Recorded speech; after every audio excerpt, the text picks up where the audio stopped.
అల్లు అర్జున్, పూజా హెగ్డే జంటగా హరీష్ శంకర్ దర్శకత్వంలో దిల్ రాజు నిర్మించిన సినిమా డీజే. శుక్రవారం ప్రపంచవ్యాప్తంగా 1800 థియేటర్లలో రిలీజ్ అయిన డీజే అంచనాలను మించి ఫస్ట్ డే ఓపెనింగ్స్ రాబట్టింది.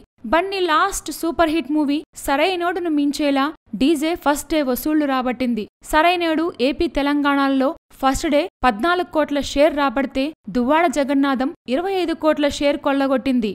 ఇక అమెరికాలో దాదాపు 200 స్క్రీన్లలో విడుదలైన ఈ సినిమా ప్రీమియర్లు గురువారం రాత్రికే సందడి చేశాయి. ఓవర్సీస్ ప్రీమియర్ల ద్వారా ఈ సినిమా ఏకంగా $3,50,000 అంటే 2.25 కోట్ల రూపాయలు కలెక్ట్ చేసింది. ప్రపంచవ్యాప్తంగా డీజే ఫస్ట్ డే మొత్తం 33 కోట్ల రూపాయలు కలెక్ట్ చేసిందని సినీ ట్రేడ్ వర్గాలు చెప్తున్నాయి.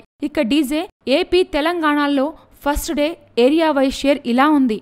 Nizam 4.95 crores, Ceded 2.7 crores, Uttarandhra 1.94 crores, east 2.55 crores, west 2.08 crores, Krishna 1.03 crores, Guntur 2.28 crores, Nellore 1.10 crores.